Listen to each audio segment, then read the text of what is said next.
Hello बच्चों। Hello मेरे प्यारे बच्चों, कैसे हैं? एक नंबर। चलिए, हम भी बहुत अच्छे हैं और उम्मीद कर रहे हैं आप सभी लोग बहुत अच्छे होंगे।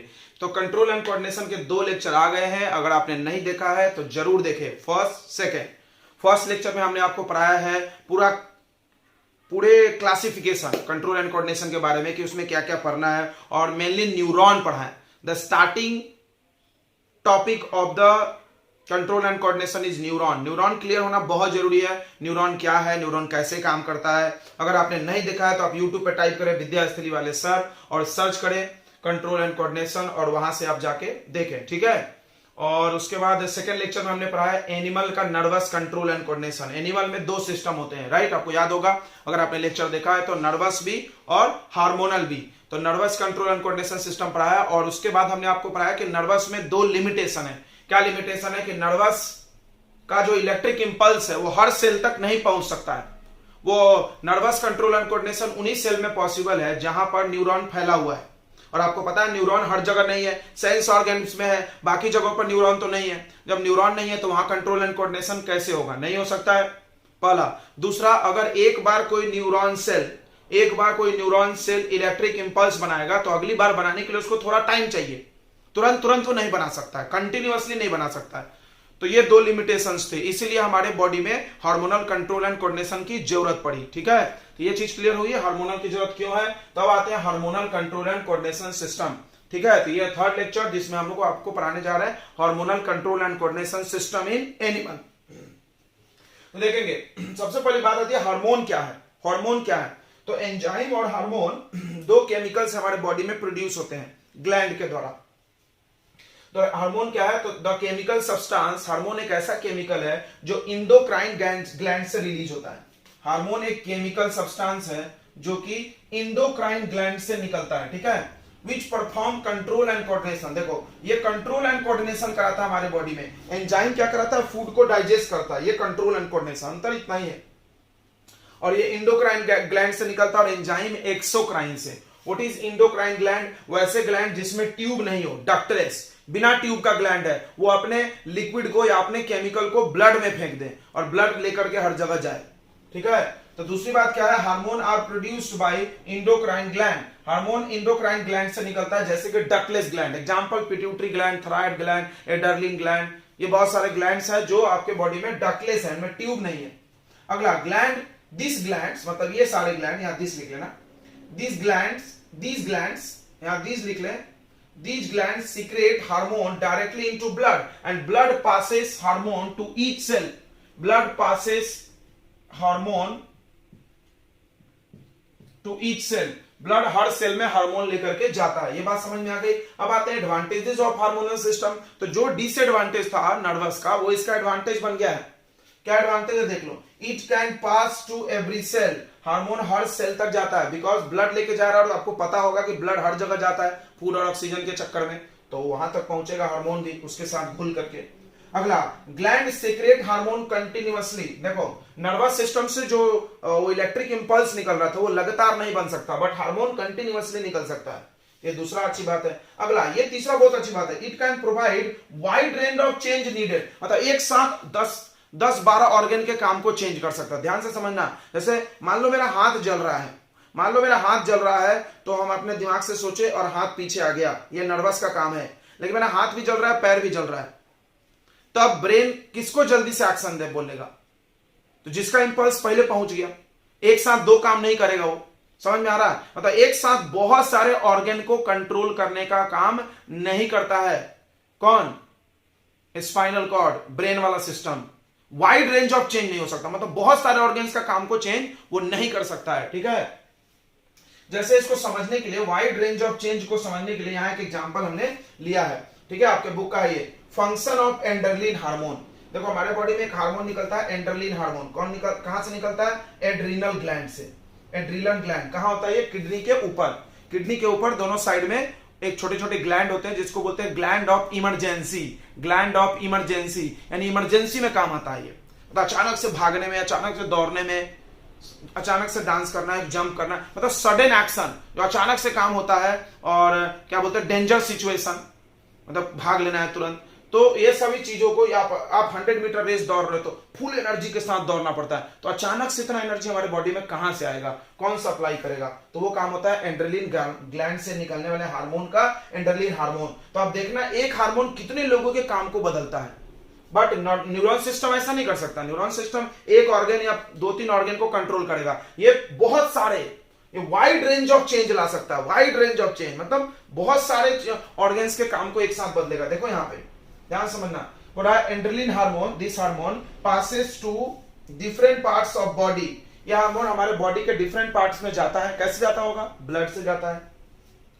It's target organ is heart, इसका मेन टारगेट ऑर्गन है हार्ट, हार्ट में सबसे पहले जाएगा और हार्ट के बीट को फास्ट कर देगा। As a result heart beats faster, जैसे ही हार्मोन जाएगा तो हार्ट बीट फास्ट हो जाएगा। देखो एक ऑर्गन, पहला ऑर्गन जिसको वो किया, कंट्रोल किया इसने। And supply of oxygen to our muscles increases. अब सबको पता है जब हार्ट बीट फास्ट होगा तो जल्दी जल्दी ब्लड जाएगा मसल्स में जल्दी जल्दी ब्लड जाएगा। जब मसल्स में जल्दी जल्दी ब्लड जाएगा तो ऑक्सीजन की सप्लाई बढ़ जाएगी मसल्स में। बिल्कुल, क्यों बढ़ जाएगी, तो हमारा जो होता है, तो देखो दूसरा काम हो गया मसल्स में ऑक्सीजन का सप्लाई बढ़ाना, यह हार्मोन की वजह से।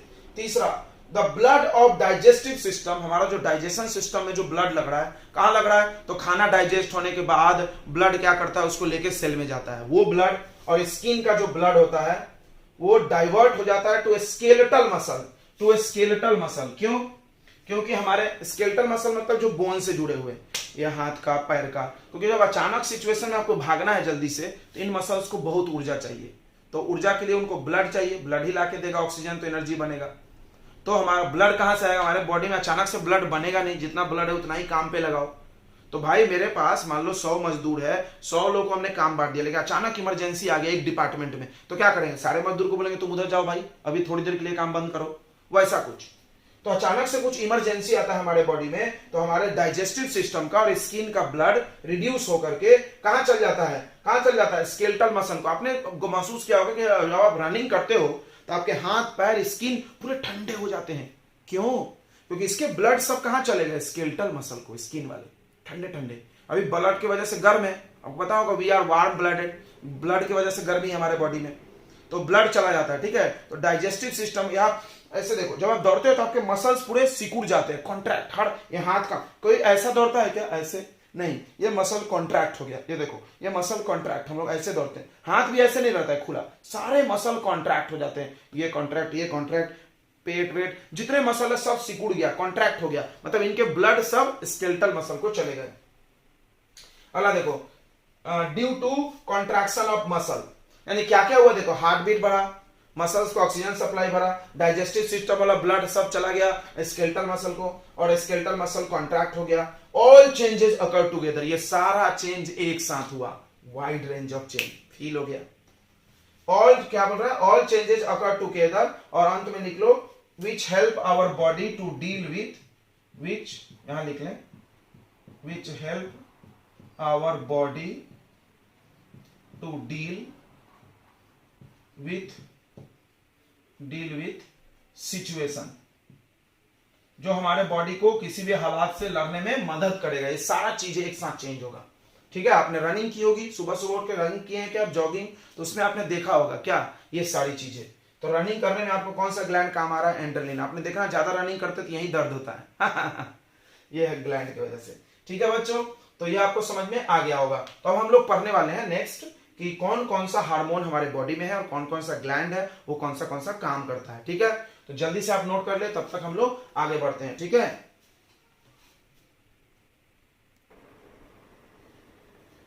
तो ये रहा आपके पास ग्लैंड्स, हार्मोन्स, एनिमल के कंट्रोल एंड कोऑर्डिनेशन करने वाले ग्लैंड और उससे निकलने वाला हार्मोन और उसके फंक्शन। चल, पहला ग्लैंड है बच्चों पिट्यूटरी ग्लैंड। कौन सा ग्लैंड, पिट्यूटरी ग्लैंड। देखो तो पिट्यूटरी ग्लैंड को आपको पता है मास्टर ऑफ ग्लैंड भी बोलते हैं, master of gland, main gland, क्योंकि हमारे बॉडी के जो दूसरे ग्लैंड्स भी उसके भी काम को थोड़ा सा ये कंट्रोल करता है, ठीक है। बट मेन हार्मोन जो इससे निकलता है वो है ग्रोथ हार्मोन। नाम से ही पता चल रहा है ग्रोथ हार्मोन क्या करेगा, ग्रोथ ऑफ द बॉडी। अगर ये हार्मोन नहीं निकलेगा तो कौन सी बीमारी होगी, डिफिशियंसी, डिजीज मतलब डिफिशियंसी मतलब कमी, डिजीज मतलब बीमारी, यानी इसके कमी से होने वाली बीमारी। तो आपकी हाइट नहीं बढ़ेगी, कुछ लोगों की हाइट नहीं बढ़ती है तो इसको बोलते हैं ड्रॉफ्टिज्म। ड्रॉफ्टिज्म मतलब नाटापन, नाटापन समझता है ना, छोटे हो गए हाइट में तो ड्रॉफ्टिज्म हो जाएगा। तो याद रखिएगा ड्रॉफ्टिज्म से सवाल बहुत बड़ा है कि एक ह्यूमन है, क्वेश्चन कैसे आता है जैसे एक ह्यूमन है उसमें ड्रॉफ्टिज्म डिजीज हो गया, बताओ कौन सा हार्मोन काम नहीं बॉडी में निकल रहा है, ग्रोथ हार्मोन, कौन सा ग्लैंड काम नहीं कर रहा है, पिट्यूटरी ग्लैंड। क्वेश्चन ऐसे रिवर्स में आते हैं। Next is thyroid gland. ये पिट्यूटरी ग्लैंड कहां लोकेटेड होता है, यहां पे फोर ब्रेन में। नेक्स्ट थॉराइड ग्लैंड नेक में होता है, इससे निकलता है थायरोक्सिन नामक का हार्मोन। याद रखो थायरोक्सिन को निकलने के लिए आयोडीन की जरूरत होती है, अगर आपके फूड में आयोडीन है तो थायरोक्सिन प्रॉपर निकलेगा। ठीक है, ये क्या करता है, control the metabolism of carbohydrate, fat and protein. हमारे बॉडी में जो कार्बोहाइड्रेट खाते हैं, फैट खाते हैं, इनका जो डाइजेशन वगैरह से रिलेटेड सारा फंक्शन, मेटाबॉलिज्म मतलब all activity performing in our body, हमारे शरीर में जितना भी काम हो रहा है कार्बोहाइड्रेट, फैट और प्रोटीन को लेकर के, वो सारी चीजों को कंट्रोल कौन करता है, ये थायरोक्सिन। तो बहुत इंपॉर्टेंट है थायरोक्सिन। अगर थायरोक्सिन निकलेगा नहीं प्रॉपर रहेगा तो आपके बॉडी में क्या होगा, ये सारे न्यूट्रिएंट्स है वो प्रॉपरली नहीं जाएंगे। ठीक है, अगर थायरोक्सिन हार्मोन का रिलीज बंद होगा तो आपको ग्वाइटर डिजीज हो जाएगा।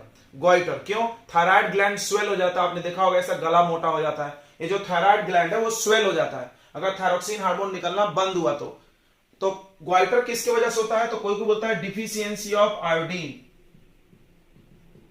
Deficiency of iodine. अब सवाल है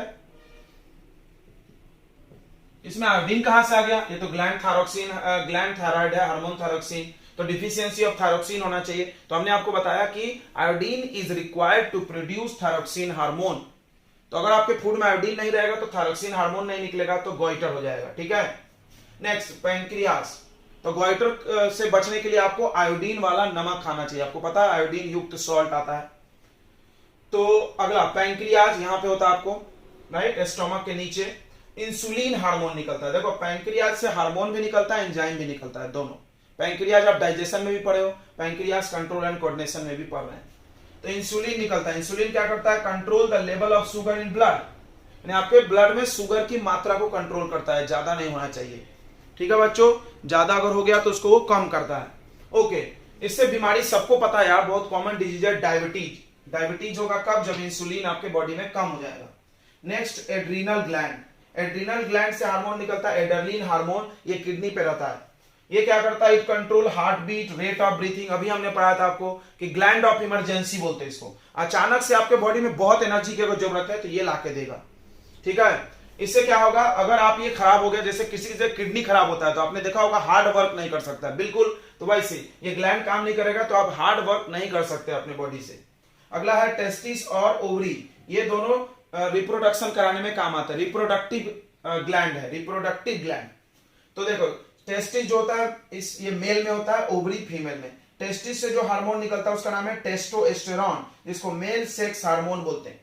मेल में जो भी सेक्सुअल बिहेवियर है उसको ये कंट्रोल करता है। Puberty change in male, puberty change मतलब जब कोई मेल बड़ा होता है 12-13 साल के बाद, तो उसके बॉडी में चेंजेज आते हैं, जैसे दाढ़ी मोछ का निकलना, आवाज का मोटा हो जाना, स्पर्म फॉर्मेशन, ठीक है, तो ये सारे चेंजेज जो होते हैं उसके बॉडी में, वो सारा चेंज ये हार्मोन कराता है। और development of sex organ, male का जो सेक्स ऑर्गन है उसको डेवलप करने में मदद करता है। नेक्स्ट ओवरी, ओवरी में दो हार्मोन आता है, ईस्ट्रोजन एंड प्रोजेस्टेरोन। दो हार्मोन देख लो, ईस्ट्रोजन एंड प्रोजेस्टेरोन, देखो इसे नाम मैच करा, टेस्टोस्टेरोन, प्रोजेस्टेरोन। इसमें एक एक्स्ट्रा है ईस्ट्रोजन, तो फीमेल सेक्स हार्मोन है, जैसे ये मेल सेक्स हार्मोन तो ये फीमेल सेक्स हार्मोन है। ये क्या करता है, development of female sex organ, female के जो सेक्स ऑर्गन होते हैं उनको डेवलप करने में मदद करता है। अगला puberty change in female, female में भी प्यूबर्टी चेंज होता है जैसे मेल में होता है, जब लड़कियां भी बड़ी होती है तो उनके बॉडी में चेंज आता है, वो सारा चेंज ये हार्मोन कंट्रोल करता है। ठीक है बच्चों, इन हार्मोन्स की कमी से कौन सा डिजीज होगा, तो आपको बच्चे पैदा नहीं कर सकते, आप चाइल्ड बर्थ करने की एबिलिटी खत्म हो जाएगी, सबको पता होगा चाइल्ड बर्थ नहीं होगा। आप नोट करना है तो कर लो, दैट इज नॉट इंपॉर्टेंट, सो हमने वहां नहीं लिखा है। ठीक है, तो इतनी बातें आपको समझ में आ गई। एक चीज आपको सुन के जाना है, वो आपके पेपर में कभी कभी 1 मार्क के लिए आ जाता है, फीडबैक मैकेनिज्म। ये फीडबैक मैकेनिज्म क्या होता है बच्चों, देखेंगे फीडबैक मैकेनिज्म।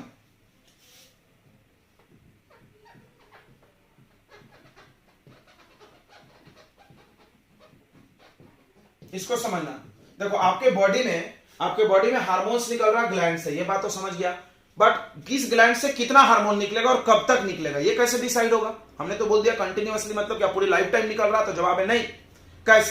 कैसे निकलेगा, तो ध्यान से समझना। हम एक एग्जांपल देते हैं पैंक्रियाज वाला। जैसे मान लो इंसुलिन हार्मोन क्या करता है, ब्लड में शुगर लेवल घटाता है, और आपके बॉडी में शुगर लेवल कुछ भी मान लो 10 चाहिए, मान लो तो जैसे आपके बॉडी में 10 से शुगर लेवल कम हो जाएगा तो इंसुलिन हार्मोन का सिक्रेशन धीरे धीरे कम होकर बंद हो जाएगा। जब आपके बॉडी में शुगर अचानक से बढ़ जाएगा, 10 से बढ़ने लगेगा 12-15, तो अचानक से हार्मोन ज्यादा निकलेगा, समझा। यानी जो आपके बॉडी ये जो काम करते हैं उस काम को देख करके, उस काम को मतलब आंसर को देख करके आपका रिलीज चेंज होगा। समझ में आ गया। फीडबैक मतलब क्या होता है, वापस पुट करना। फीडबैक मतलब जैसे आपको यहाँ पर रिएक्टेंट है, यहाँ प्रोडक्ट है, प्रोडक्ट देख करके हम रिएक्टेंट चेंज कर रहे हैं, उसको फीडबैक बोलते हैं। समझ में आया, फीडबैक वापस। तो फीडबैक मैकेनिज्म क्या होता है, तो this is system of our body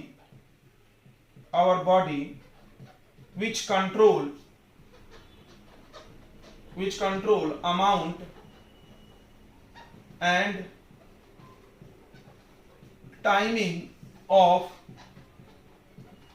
production of hormone.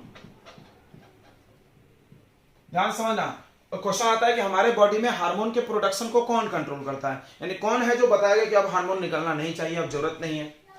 ऐसा तो नहीं कि पूरी लाइफ निकलते रहता होगा हार्मोन, तो बंद हो जाता होगा थोड़ी देर बाद, तो कौन है कंट्रोल करता है, तो फीडबैक मैकेनिज्म, ये एक नाम है, बस आप नोट कर ले।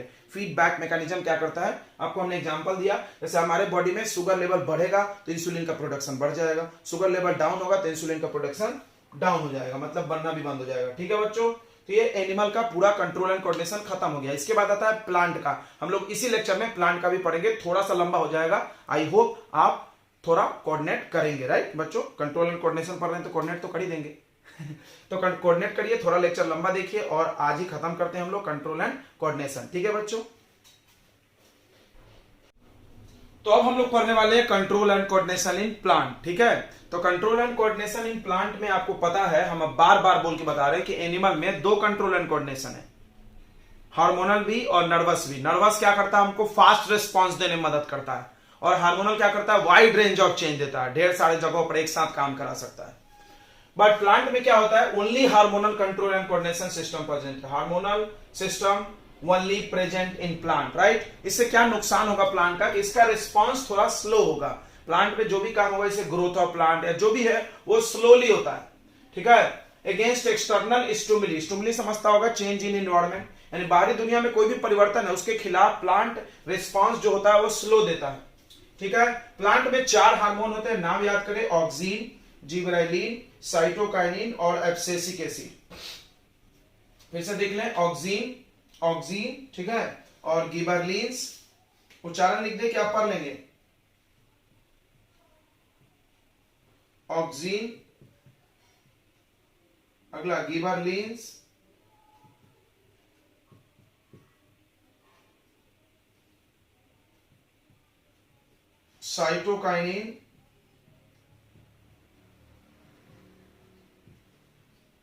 साइटोकाइनिन और एब्सिसिक एसिड। ठीक है, तो ऑक्सीन, जिबरलिन और साइटोकाइनिन मेनली ग्रोथ हार्मोन है, याद रखना। प्लांट में ये तीनों हार्मोन ग्रोथ का काम करते हैं। अब प्लांट में क्या क्या ग्रोथ होता है, थोड़ा दिमाग लगाते हैं। पहला सीड का ग्रोथ होता है, germination of seed, right, growth of fruit, growth of flower, growth of plant, growth of root, ये सारे ग्रोथ है, तो ये तीनों मिलके वही काम कराते हैं। देख लो आप, तो सब में ग्रोथ वर्ड आएगा, इन तीनों में ग्रोथ जरूरी है। देखो, इसका काम cell division and growth of plant, shoot का ग्रोथ कराता है। ठीक है, अगला एक इंपॉर्टेंट काम है इसका, डिटेक्ट लाइट, ये लाइट को डिटेक्ट करता है। सनलाइट जिधर है प्लांट उधर ही मुड़ जाता है, तुमने देखा होगा, सनलाइट जिधर जाता है प्लांट का उधर ही जाता है। उसको बोलते हैं हम लोग फोटोट्रोपिज्म एंड जियोट्रोपिज्म। फोटोट्रोपिज्म क्या होता है, कि जब प्लांट सनलाइट की तरफ मुड़ जाए, अभी हम लोग आगे पढ़ेंगे। ट्रोपिज्म मतलब मूवमेंट, फोटो मतलब लाइट, लाइट की तरफ मूवमेंट, जियो मतलब अर्थ, ट्रोपिज्म यानी मूवमेंट, अर्थ की तरफ रूट जाता है। ये सारा ट्रोपिज्म कराने का काम ऑक्सीन का है। अगला आते हैं जिबरलिन। जिबरलिन क्या करता है, help oxygen in growth of plant, plant का ग्रोथ ये भी कराता है, ऑक्सीन की मदद करता है। हेल्प इन जर्मिनेशन, देखो याद रखो, जी से जिबरलिन, जी से germination, auxin growth, gibberellin germination, growth तो तीनों में कॉमन है। अगला promote the growth of fruit, fruit के ग्रोथ को भी कराता है। ठीक है, साइटोकाइनिन, ये भी growth of plant, cell division कराता है।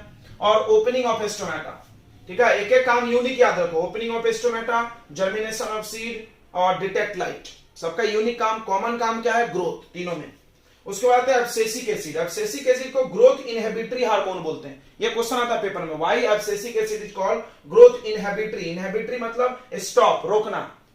प्लांट में ग्रोथ को ही रोकता है। तुम सोच रहे हो क्यों रोकता है, क्या जरूरत है? तो बिल्कुल इसकी भी जरूरत है, इसकी भी जरूरत है प्लांट में। थोड़ा ध्यान से इसके फंक्शन को पढ़ो। पहला काम, stop the growth of plant. Plant के ग्रोथ को रोकता है, ये कम करता है, नहीं तो बढ़ते जाएगा प्लांट। दूसरा, देखो यहां पर तुमने देखा था कि जर्मिनेशन करा रहा है। जर्मिनेशन ऑफ सीड को हम लोग डोरमेंसी पीरियड भी बोलते हैं, ब्रेक करना। ये क्या होता है? देखो सीड को तुमने देखा होगा सब बंद रहता है, सीड कवर के अंदर बंद रहता है, ऐसे फूटता है ये, तो ये डोरमेसी ब्रेक करना हुआ। डोरमेसी ब्रेक करना हुआ, दरवाजा खोल के आप बाहर आना। तो डोरमेसी ब्रेक करने को हम लोग बोलते हैं जर्मिनेशन ऑफ सीड। ये क्या करता है? इंक्रीज द डोरमेसी पीरियड, यानी सीड को जर्मिनेशन में लेट कराता है। सीड एंड बर्ड, बर्ड और सीड दोनों ऐसे बंद होते हैं, बर्ड कली वो बंद रहता है, फूट के बाहर आते हो, तो इसको वो बढ़ा देगा। ये जल्दी करता है, ये बढ़ा देता है, जस्ट उल्टा, सबका उल्टा काम। तो ये लोग करते हैं आपको growth of leaf, growth of leaf, पत्तियों का ग्रोथ कराएंगे। ये फॉलिंग ऑफ लीफ करा देगा। ये करते हैं ओपनिंग ऑफ स्टोमाटा, ये क्लोजिंग। देखो तो जरूरी है कि नहीं? इसकी जरूरत है। ओपन स्टोमाटा हुआ है तो क्लोज भी होना जरूरी है। लीफ ग्रो हुआ है तो फॉल भी होना जरूरी है। Promote the growth of fruit और लीव्स, यहां लीव्स भी लिख लो। एंड लीव्स और फ्रूट्स का ग्रो कराता है ये, और ये फॉल करा देता है। ये जर्मिनेशन कराता है, ये वो कर देता है, डोरमेसी को बढ़ा देता है। यानी इन तीनों के जो मिल के काम कर रहे हैं उसका जस्ट अपोजिट ये काम कर रहा है, और इसकी भी जरूरत है। तुम देख लो, स्टोमेटा ओपन हुआ है तो क्लोज होना जरूरी है, अगर लीफ ग्रो हुआ है तो फॉल होना जरूरी है। ठीक है बच्चों, तो इस तरह से ये प्लांट हार्मोन है। प्लांट में 4 ही हार्मोन है और यही मिलकर पूरा काम करते हैं। आगे हम लोग को पढ़ना है मूवमेंट इन प्लांट। अब तुम सुन के टॉपिक आश्चर्य कर रहे हो कि मूवमेंट, प्लांट चलते हैं? बिल्कुल, तो देखते हैं प्लांट चलते हैं कि दौड़ते हैं। ठीक है, चलिए लिख लीजिए इसको आप।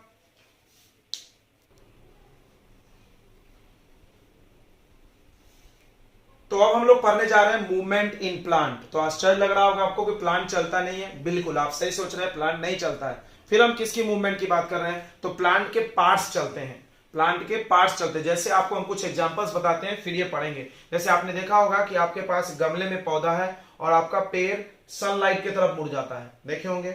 या आपने सूरजमुखी देखा होगा, उसका मुंह सूरज की तरफ मूव कर जाता है। यानी प्लांट मूव नहीं किया, root is fix but flower is moved, right? देखे हैं सबने? या आपने देखा होगा touch me not, touch me not को आप टच करो तो उसके पूरे लीव्स ऐसे कॉन्ट्रैक्ट हो जाते हैं, सिकुड़ जाते हैं, पास में आ जाते हैं। तो मूवमेंट हुआ ना, लीव्स में मूवमेंट हुआ, राइट? उसके बाद आप किसी गमले को ऐसा डाउन कर दो, आपके पास कोई गमला है, उसको आप ऐसे लेटा दो। आपके घर में गमला होगा और उसको 4-5 दिन के लिए आप छोड़ दें तो क्या होगा बच्चों? क्या ये गमला ऐसे ही रह जाएगा? नहीं, इसका धीरे धीरे प्लांट ग्रो करके ऐसे ऊपर की तरफ ग्रो करेगा और रूट इधर चला जाएगा। देखो तो मूवमेंट हुआ प्लांट में, हुआ ना? सूट किधर जाने लगा? अगेंस्ट द ग्रेविटी, अर्थ के विपरीत जा रही है, और रूट अर्थ की तरफ। अब आपके एक पास गमला है, इस गमले में एक पौधा है, और इस पौधे को ऐसा रखो और इसको विंडो के पास रख दो, घर के विंडो के पास। तो आपको पता है विंडो से सनलाइट आता है, तो ये प्लांट धीरे धीरे ग्रो करके सनलाइट की तरफ जाने लगेगा।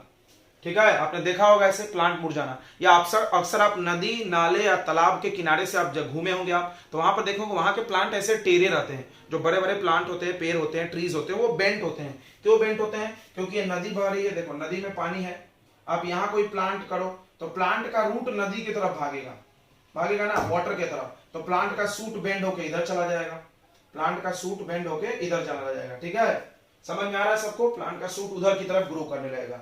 इस तरह से पेड़ वहां के बेंट आपको दिखती होगी। तो ये सारे मूवमेंट तो आप समझ गए होंगे कि प्लांट नहीं चलता, ये बात सही है, लेकिन प्लांट के पार्ट्स चलते हैं, प्लांट के हिस्से चलते हैं। जैसे रूट चलता है, लीव्स चलता है, स्टेम चलता है। ठीक है, देखो यहाँ पे लिखा हमने, प्लांट्स रूट आर फिक्स्ड, बराबर। प्लांट का रूट फिक्स होता है, दे डू नॉट मूव, वो नहीं चलते हैं। बिल्कुल आपने सही सोचा था कि प्लांट नहीं चलते हैं। But parts of plant, stem, root, leaves move according to the change in light, water, touch, chemical and gravity. मतलब प्लांट के कुछ हिस्से होते हैं, पार्ट्स होते हैं। जैसे आप देखो, ये स्टेम गया, रूट गया, दिख रहा है आपको? लीव्स आपने देखा टच मी नॉट में गया, ओके, लीव्स चलता है, रूट चलता है, स्टेम और रूट तो आपको बार बार दिख रहा है। लीव्स वाला एग्जांपल टच मी नॉट का है, वो चलते हैं according to the change in. अगर अब बाहरी दुनिया में लाइट में परिवर्तन आ गया, लाइट में परिवर्तन मतलब हम इसको सनलाइट से हटा के रूम में रख दिए तो कमरे में वो लाइट की तरफ चला गया, देखो। वाटर में चेंज देखो, वाटर जिधर है उधर ही रूट जाएगी प्लांट की। ओके, टच आपने देखा होगा, अभी बताया मैं, टच कर दो, touch me not, contract. Chemicals के में भी मूवमेंट होता है, केमिकल जिधर रहेगा उधर मूव करेगा प्लांट। ग्रेविटी, अर्थ, ये देखो ग्रेविटी वाला, हमेशा रूट ग्रेविटी के तरफ जाता है और सूट अगेंस्ट द ग्रेविटी जाता है। ठीक है, चलिए तो आगे बढ़ते हैं हम लोग। अब इस तरह से प्लांट में दो प्रकार के मूवमेंट आइडेंटिफाई किए गए, दो नाम दिए गए। क्यों दो नाम दिए गए, ध्यान समझना। पहला मूवमेंट है ट्रॉपिक मूवमेंट, जिसको हम लोग ट्रॉपिज्म भी बोलते हैं, और दूसरा है नास्टिक मूवमेंट, जिसको नास्टिज्म भी बोल सकते थे, लेकिन नास्टिक मूवमेंट भी आप बोलो। ठीक है, ट्रॉपिक मूवमेंट और नास्टिक में क्या अंतर होता है? तो ट्रॉपिक मतलब होता है डायरेक्शनल मूवमेंट। मतलब आप एक चीज गौर करो कि हम जब प्लांट को कमरे में लाके रखे तो हमको पता है ना प्लांट किधर जाएगा, सनलाइट की तरफ, पता है हमको, फिक्स है डायरेक्शन कि लाइट की तरफ जाएगी। ओके, ये गमले को हमने डाउन कर दिया तो हमको पता है कि गमले का सूट अगेंस्ट द ग्रेविटी जाएगा और रूट ग्रेविटी की तरफ जाएगा, पता है। प्लांट का रूट हमको पता है कि वाटर की तरफ जाएगा। अब आपके पास एक टच मी प्लांट है, टच मी नॉट है, आप उसको टच करो तो क्या आप बता सकते हो उसका लीव्स किस डायरेक्शन में जाएगा? नहीं। यानी प्लांट में दो प्रकार के मूवमेंट क्लासिफाई किए गए। एक ऐसे मूवमेंट जिसमें डायरेक्शन फिक्स नहीं है कि प्लांट के पार्ट्स किधर जाएंगे, उसका एग्जांपल है बेस्ट टच मी नॉट। याद रखो, नास्टी मूवमेंट का एग्जांपल ही movement in leaves of touch me not. Note कर लिया आप, movement in leaves of touch me not, that is nasty movement. Okay, तो नास्टी मूवमेंट का एग्जांपल क्या है? Movement in leaves of touch me not. Tropic movement का example क्या है? Movement in shoot of plant towards the light, movement of shoot of plant towards the light, movement of root of plant towards the earth, movement of root of plant towards the water. Clear हो गया? ये सब कौन से movement के example है? Tropic movement के। ठीक है बच्चों, इतनी बातें समझ में आ गई। इसको ट्रॉपिज्म भी बोलते हैं, tropic movement is also called tropism. Nasty movement में डायरेक्शन फिक्स नहीं होता, हमने आपको बताया। नास्टी मूवमेंट में क्या होता है कि कोई पर्टिकुलर डायरेक्शन नहीं कि वो किधर जाएगा, मूव जरूर करेगा बट वो किस डायरेक्शन में जाएगा वो फिक्स नहीं है। तो चलिए, ट्रॉपिक और नास्टी मूवमेंट के टाइप्स यहां पर लिखे, आप उसको थोड़ा सा पढ़ ले, इसको अभी हम समझाएंगे, एक्सप्लेन भी करेंगे। ट्रॉपिक मूवमेंट का टाइप है, पहला है फोटोट्रॉपिज्म। फोटो मतलब लाइट होता है, मतलब इसमें प्लांट का जो पार्ट्स है वो मूव करेगा लाइट के तरफ, लाइट की तरफ। अब तरफ से याद आई मेरे को कि ट्रॉपिक मूवमेंट में दो टाइप्स और होते हैं, एक होता है पॉजिटिव ट्रॉपिज्म और दूसरा होता है निगेटिव ट्रॉपिज्म। ध्यान सुनेंगे, पॉजिटिव ट्रॉपिज्म, निगेटिव ट्रॉपिज्म। अगर जिधर चेंज हुआ उधर ही कोई पार्ट चला गया तो उसको पॉजिटिव ट्रॉपिज्म पढ़ेंगे, अगर वो चेंज के अगेंस्ट गया तो निगेटिव ट्रॉपिज्म। थोड़ा एग्जांपल समझते हैं, जैसे इस प्लांट को देखो, इस प्लांट को देखो, प्लांट का सूट इधर लाइट की तरफ गया, जिधर लाइट उधर ही चला गया, तो ये पॉजिटिव फोटोट्रॉपिज्म, नाम के आगे पॉजिटिव लगाएंगे। लेकिन अंदर अंदर प्लांट का रूट इधर गया होगा, क्यों गया होगा? बैलेंस करने के लिए, तो पेड़ गिर जाएगी, तो रूट निगेटिव फोटोट्रॉपिज्म दिखा रहा है। समझा? अब देखो यहां पे ग्रेविटी में देखो, कौन सा पार्ट प्लांट का ग्रेविटी के तरफ गया? तो root is showing positive geotropism. यानी इस ट्रॉपिज्म के नाम के आगे पॉजिटिव या निगेटिव हम लोग लगा सकते हैं, ये देख करके कि वो चेंज के तरफ जा रहा है वो पार्ट, की चेंज के विपरीत जा रहा है, ताकि हमको समझ सके। जैसे हम पॉजिटिव जियोट्रॉपिज्म बोले, इसका मतलब ग्रेविटी की तरफ मूवमेंट, नाम से ही समझ रहा। निगेटिव जियोट्रॉपिज्म बोले तो ग्रेविटी के अगेंस्ट मूवमेंट। समझा? तो प्लांट का जो सूट है उसमें निगेटिव जियोट्रॉपिज्म होगा। जैसे ये जो सूट है इसमें निगेटिव जियोट्रॉपिज्म, और प्लांट का जो रूट है इसमें पॉजिटिव जियोट्रॉपिज्म, अर्थ की तरफ। उसी तरह यहां पे फोटो की बात करो तो सूट जा रहा लाइट की तरफ, तो इसमें पॉजिटिव फोटोट्रॉपिज्म और इसमें निगेटिव फोटोट्रॉपिज्म। यहां पे वाटर की बात करो तो वाटर की तरफ कौन जाएगा? प्लांट का सूट की रूट, तो जवाब है रूट। तो रूट में पॉजिटिव जियोट्रॉपिज्म और सूट में निगेटिव जियोट्रॉपिज्म। थिग्मोट्रॉपिज्म टच में मूवमेंट, टच मी नॉट वाला आएगा? नहीं। आपने देखा होगा बेला वाला पेड़, देखिए वो बेला वाला पेड़, यस। तो आप बेले वाले पेड़ में देखोगे ऐसे पतले पतले टेंड्रिल्स निकल रहे थे, ऐसा धागा जैसा, इसको टेंड्रिल्स बोलते। क्या बोलते बच्चों? टेंड्रिल्स। अभी हम एक्सप्लेन करेंगे। और यहां पर मान लो एक बल्ली लगा दिया आपने, एक बंबू लगा दिया, तो ये अपने आप इधर चला जाता है मुड़ के, आपने देखा होगा, उसको ऐसे रैप कर लेता है, पकड़ लेता है। तो ये भी टच की तरफ मूवमेंट किया और डायरेक्शनल है। डायरेक्शनल कैसे? तो जिस दिशा में आपका कुछ होल्डिंग रहेगा, कुछ सपोर्ट रहेगा, उधर ही जाएगा, टुवर्ड्स द सपोर्ट ये जाएगा, टुवर्ड्स द सपोर्ट, जिधर सपोर्ट है उधर जाएगा, अपने आप कहीं नहीं चला जाएगा। तो थिग्मो दोनों में है, थिग्मो यानी टच वाला मूवमेंट इसमें भी होता है, नास्टी में भी, टच मी नॉट, और टच वाला मूवमेंट इसमें भी होता है, थिग्मोट्रोपिज्म, थिग्मोनास्टी। अंतर क्या है, ये डायरेक्शनल है, ये नॉन डायरेक्शनल है। ये होता है आपके बेला में, बेला यानी जैसे आपको अभी हम एग्जांपल बता रहे थे टेंड्रिल्स, क्या नाम है उसका, टेंड्रिल्स, याद कर लें। अभी हम एक्सप्लेन करेंगे, आई विल एक्सप्लेन एवरीथिंग। चलो let's watch difference between tropic and nasty movement. Nasty और ट्रॉपिक मूवमेंट में क्या अंतर है, तो आपको बातों से मेरे समझ में आ गया होगा। एक बात क्या, डेफिनेशन देखें, the movement in plant part, देखो यहां लिखा हमने प्लांट नहीं, प्लांट पार्ट लिखा है, बहुत सावधान रहने का, प्लांट लिख दो गलत हो जाएगा, प्लांट तो चलता नहीं। Movement in plant part in the response to the external stimuli, stimuli समझ रहा है ना बच्चों, बार बार आ रहे हैं वर्ड, स्टिमुली यानी चेंज, बाहरी दुनिया में परिवर्तन, लाइट बदल गया, लाइट का सोर्स बदल गया, मतलब पहले लाइट ऊपर से आ रहा था, इधर से आ रहा तो गया इधर। पानी का सोर्स बदल गया, पहले पानी नीचे था, पानी राइट में चला गया तो राइट में मुड़ जाएगा। क्लियर है, ओके। तो movement in plant part in the response to the external stimuli in a particular direction, ये ध्यान दो, एक पर्टिकुलर डायरेक्शन में जाएगा अगर मूवमेंट, तब उसको ट्रॉपिक मूवमेंट बोलेंगे। और यहां पर same definition, the movement in parts of plant और प्लांट पार्ट एक ही होता है ना, थोड़ा लिखने में हो गया, parts of plant in the response to the external stimuli, ये सेम है, not in a particular direction, मतलब एक वर्ड से हमने डेफिनेशन बताया, ये डायरेक्शन में होता है और ये डायरेक्शन में नहीं होता। नेक्स्ट पॉइंट भी वही लिखा हमने, ये डायरेक्शनल मूवमेंट है, it is called directional movement. एक क्वेश्चन बन सकता, why tropic movement is called directional movement, ये नॉन डायरेक्शनल मूवमेंट है, यानी कोई डायरेक्शन इसमें फिक्स नहीं होता। एग्जांपल आप अवश्य याद रखें समझने के लिए, इसका एग्जांपल यहां पे लिखे हुए देखो, movement in shoot of plant towards the light, movement of root of plant towards the gravity, movement of root of plant towards the water, these all are example of tropic movement. nasty movement, movement in leaves of touch me not plant, touch me not sensitive plant भी उसको बोलते हैं, ठीक है। अगला growth movement है, इसको समझना, ये प्लांट का ग्रोथ कराता है, कैसे तो देखो ये मेरा गमला है, गमले में एक पौधा था पहले से, हमने गमले को ऐसे लेटा दिया, ऐसे डाउन कर दिए, ध्यान समझना, हमने गमले को ऐसा डाउन कर दिया, तो क्या गमला में जो पहले से पेड़ था, ध्यान समझना, गमले में जो पहले से प्लांट था वही मुड़ गया कि नया पार्ट जो ग्रो हुआ वो मुड़ा? तो जवाब है भाई, जो पहले से ग्रो हो गया था वो बेंड नहीं होगा अपने आप। कौन बेंड होगा? ये नया जो प्लांट ग्रो होगा वो ऊपर की तरफ जाएगा अंदर। मेरी बात समझ में आ रही है? यानी ये मूवमेंट जो हो रहा है प्लांट को ग्रोथ भी करा रहा है, ग्रोथ होके मूवमेंट हो रहा है, प्लांट जल्दी जल्दी ग्रो करेगा ऊपर की तरफ।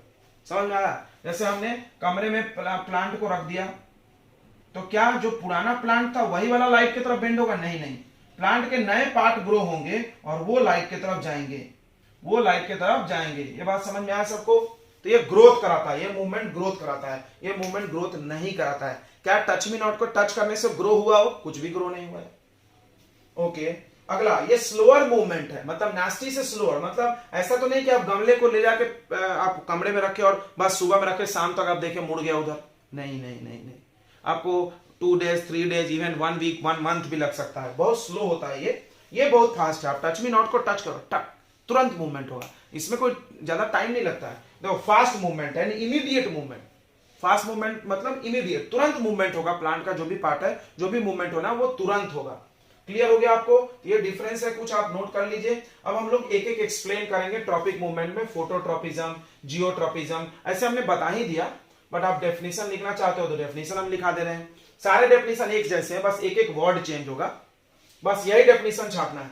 यही definition in the response to the यहां लाइट कर दो, देखो डेफिनेशन समझो, same definition, in the response to the light कर दो तो इसका आ गया, in the response to the gravity कर दो तो इसका आ गया, केमिकल का कर दो तो सबका आ जाएगा। ठीक है, तो आप फटाफट नोट कर ले, आगे बढ़ते हैं हम लोग। तो मूवमेंट की बात हमने आपको समझाया कि ट्रॉपिक मूवमेंट और नास्टी मूवमेंट दो प्रकार का मूवमेंट है जो प्लांट के पार्ट्स में होता है, प्लांट में नहीं होता है, प्लांट के पार्ट्स चलते हैं। ट्रॉपिक डायरेक्शनल मूवमेंट है और नास्टी नॉन डायरेक्शनल मूवमेंट, मतलब डायरेक्शन फिक्स नहीं होता है। ठीक है, चलिए तो हम लोग समझते हैं कि डेफिनेशन क्या है इनका और एग्जांपल्स। ओके, तो हम थोड़ा शॉर्ट में लिखते हैं, आपको पता है बायोलॉजी का नोट्स मेरा बहुत शॉर्ट होता है, बहुत अच्छा होता है, आपको पता है। तो आप थोड़ा डिटेलिंग में चाहो तो आप लिख सकते हो, आई will explain. What is phototropism? What is phototropism? तो ये जो टॉप में वर्ड्स लिखे उसको आप कनेक्ट कर लो, हो गया डेफिनेशन। देखो क्या बोल रहे हैं, द मूवमेंट, ध्यान से एक का डेफिनेशन सुन ले आप और उससे बाद सबका लिखें। The movement in parts of plant in the response in the response to the filling the blanks. Light यहां भर दें। बस यही सेंटेंस को आप बार बार भरते जाएंगे तो सारा डेफिनेशन बन जाएगा, बात खत्म। ठीक है।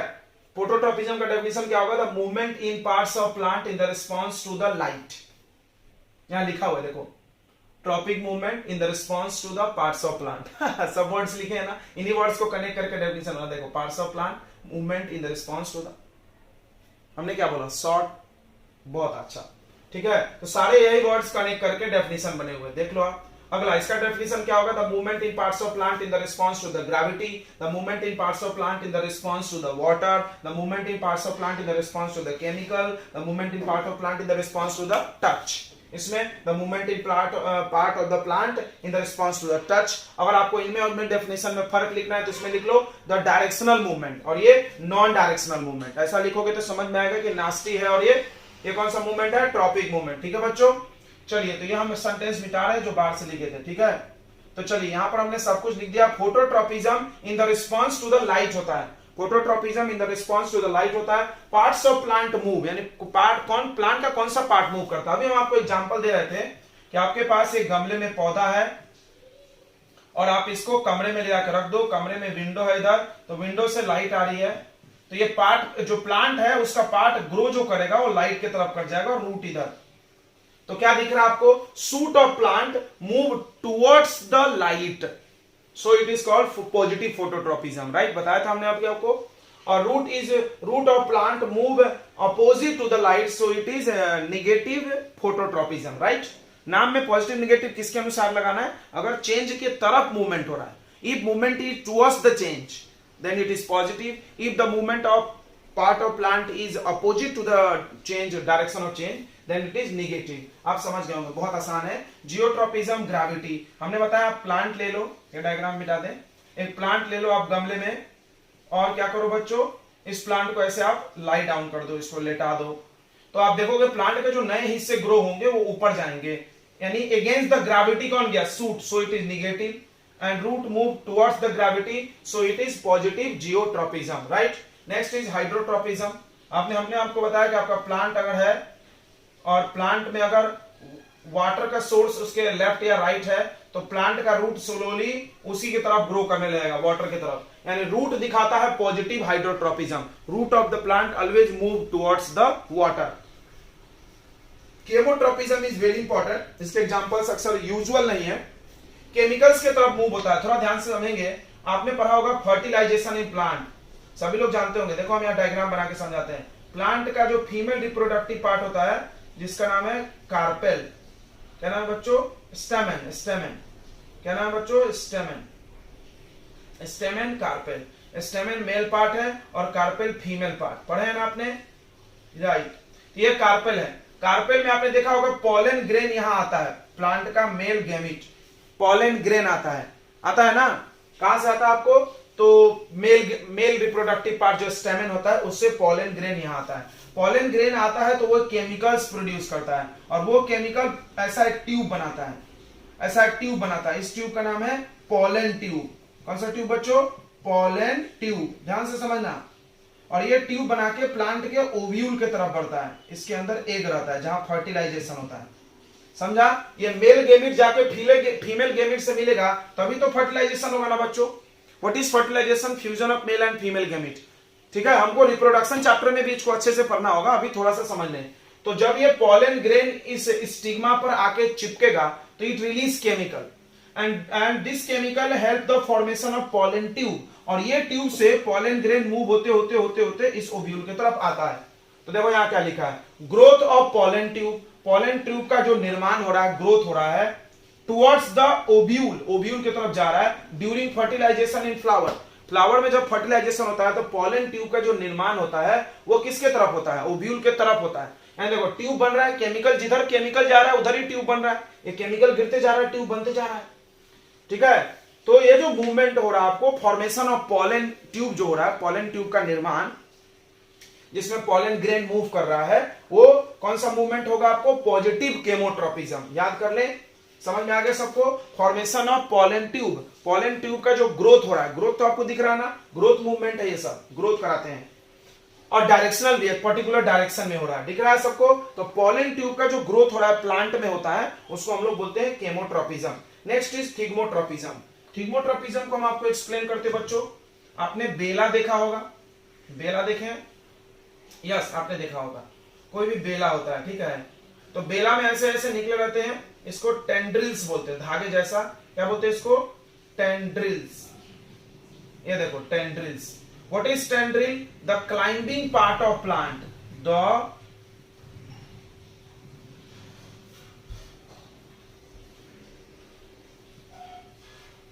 climbing part of plant,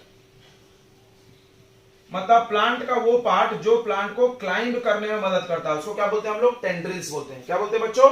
tendrils. तो what is tendril? The climbing part of plant is called tendril. Tendril जो ग्रो होता है वो आप देखना कि आसपास जिधर भी सपोर्ट है उधर चला जाता है। आपने देखा होगा अगर हमने यहाँ पर एक बंबू लगा दिया तो ये टेंड्रिल्स इधर की तरफ जाके इसको ऐसे रैप कर लेगा, ये सारे टेंड्रिल इधर ही चले जाएंगे। तो वही the growth of tendril towards the support is positive thigmotropism. ये जो टेंड्रिल ग्रो हो रहा है वो सपोर्ट की तरफ ही जाएगा, और वॉल है तो वॉल की तरफ जाएगा, आप ध्यान देना, देखे होंगे आपने। तो उसको हम लोग बोलते हैं पॉजिटिव थिग्मोट्रोपिज्म। देखो ये टच में मूवमेंट हो रहा है, टच मतलब ये दिख रहा है, ये सपोर्ट। अब एक आपको मैजिक बताते हैं, आप इसको ऐसे छोड़ लो, इसको मतलब निकाल लो, और इस बल्ली को आप इधर लगा दो, छोड़ दो, 2 दिन बाद ये पूरे टेंड्रिल्स वापस इधर आ जाएंगे। एंड टेंड्रिल्स क्या करते हैं? जिधर टच मिलता है, जिधर सपोर्ट मिलता है, उधर ग्रो करते हैं।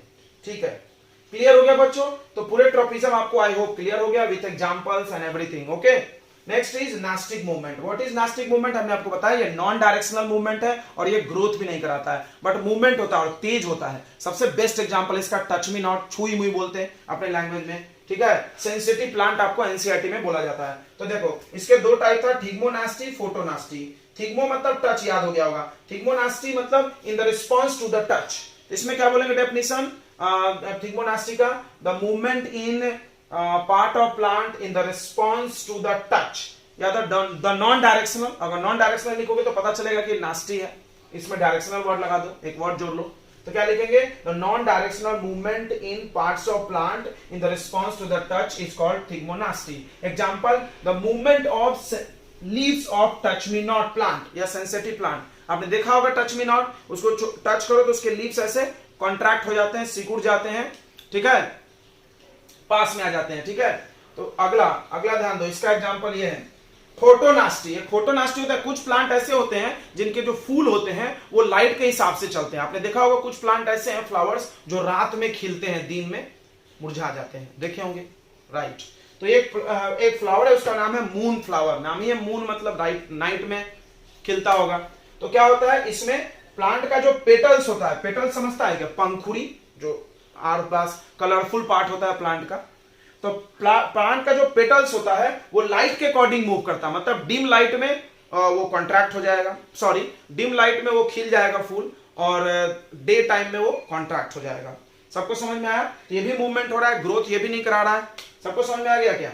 ओके, चलिए, तो आपने समझ गया होगा नास्टी मूवमेंट। अभी हम लोग पढ़ेंगे कि कैसे टच मी प्लांट के लीव्स मूव करते fastly, how the movement occurs in the leaves of touch me not plant. छोटा सा टॉपिक है, उसके बाद ये चैप्टर हो जाएगा खत्म।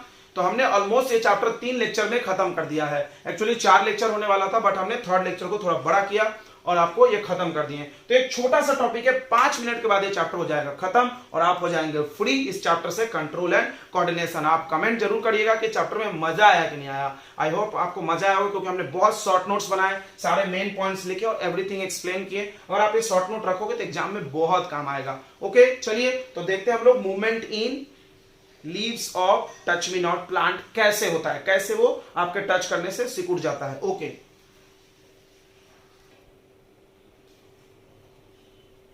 तो हम लोग थोड़ा सा एक्सप्लेनेशन पढ़ेंगे थिग्मोनास्टी का, यानी टच मी नॉट प्लांट में मूवमेंट कैसे होता है। तो आप ये जान रहे हो, पता है कैसे? आप गौर करो कि प्लांट में इसके पहले एक मूवमेंट आपने पढ़ा था, वो गार्ड सेल वाला, स्टोमेटा ओपनिंग एंड क्लोजिंग। वो भी ऐसा ही कुछ था ना, स्टोमेटा श्रिंक और स्वेल होता था, बिल्कुल टच मी नॉट के प्लांट के जैसा। तो बिल्कुल वहां पे देखो, एनिमल हमारे बॉडी में जो मूवमेंट हो रहा है, हमारे बॉडी में जो भी मूवमेंट हो रहा है वो कैसे हो रहा है? हमारे बॉडी में प्रोटीन है, कॉन्ट्रैक्टाइल प्रोटीन, वो क्या करता है? अपना शेप चेंज कर लेता है, और शेप चेंज करने से मूवमेंट होता है, राइट। हमारे बॉडी में कॉन्ट्रैक्टाइल नाम का प्रोटीन है जो अपना शेप चेंज करके मूवमेंट कराता है। बट प्लांट में ऐसा कोई स्पेशल प्रोटीन नहीं है। प्लांट में जो भी मूवमेंट है वो अमाउंट ऑफ वाटर कंट्रोल करता है, यानी पानी जितने भी, जैसे आप गार्ड सेल का देखो opening and closing of stomata कैसे होता था, वाटर भर गया तो स्वेल हो गया, और स्वेल होने से क्या होता था, ओपन स्टोमेटा, और वाटर बाहर फ्लो होने से, आउट होने से श्रिंक होता था और close stomata. Same to same यहां भी होता है। देखो यहाँ पे थैग्मोनास्टी इसको बोलते हैं, ये एक इमीडिएट मूवमेंट है, जल्दी होता है, नॉन डायरेक्शनल मूवमेंट है। सब बातें आप जान रहे हैं, फिर भी हमने लिख दिया ताकि रिवाइज हो जाए। Do not provide growth in plant, right. इस मूवमेंट में कोई ग्रोथ नहीं होता because it is nasty movement, non growth movement होता है। इसमें होता क्या है, the leaves of touch me not plant fold out. आपने देखा होगा टच मी नॉट प्लांट के लीव्स को जैसे आप टच करोगे तो इसके लीव्स ऐसे पास पास में आ जाते हैं, फोल्ड हो जाते हैं इमीडिएटली, तुरंत, विथ आवर टच, हमारा टच से इसके लीव्स जो होते हैं तुरंत फोल्ड अप हो जाते हैं। दिस चेंज इन शेप, तो आपको दिख रहा है शेप बदल गया उसका। This change in shape of cell of plant, plant में जो भी शेप ऑफ सेल चेंज होता है is controlled by amount of water. बस इतना ही वर्ड याद कर लो। Change in shape of cell of plant, plant के सेल के शेप में जो भी परिवर्तन होता है वो अमाउंट ऑफ वाटर कंट्रोल करता है प्रेजेंट इन देम। दो बातें आप जानते हो, वाटर अगर बाहर निकल गया तो श्रिंक, यानी जब ये टच मी नॉट श्रिंक होता है तो वाटर बाहर निकल जाता होगा इससे, और स्वेल होता है तो स्वेल कैसे होगा, जब इसमें वाटर फ्लो होगा। समझ में आया। जैसे आप टच करोगे, जैसे आप इसको टच करोगे तो टच करने के बाद क्या होगा, इसके वाटर बाहर निकल जाएंगे, वाटर बाहर निकल से श्रिंक हो जाएगा, फिर थोड़ी देर बाद वाटर स्लोली फिर इसमें आके फिलअप हो जाएगा, तो फिलअप होने से वो स्वेल होकर नॉर्मल पोजीशन पे आ जाएगा। ठीक है बच्चों, इस तरह से कंट्रोल एंड कोऑर्डिनेशन खत्म होता है। बधाई हो आपको भी कि आपने बहुत दिल से इस चैप्टर को पढ़ा, और बहुत आसान चैप्टर है। बायोलॉजी ऐसे भी आसानी होता है, complete theoretical with some explanations. Okay, तो biology is the game of words. आप वर्ड्स को याद रखें, हमारी तरह आप अंडरलाइन करते जाए, जैसे हम आपको एक्सप्लेन करते वक्त अंडरलाइन कर लेते हैं। ठीक है, वो वर्ड्स आपको लर्न करना होता है। स्टोरी इज मतलब बहुत आसान है, स्टोरी इजीली आप उसको मेमोराइज रख सकते हो। ठीक है बच्चों, तो मिलते हैं अगले चैप्टर में साइंस के साथ। तब तक के लिए आप पढ़ाई करते रहें। All the very best and good luck.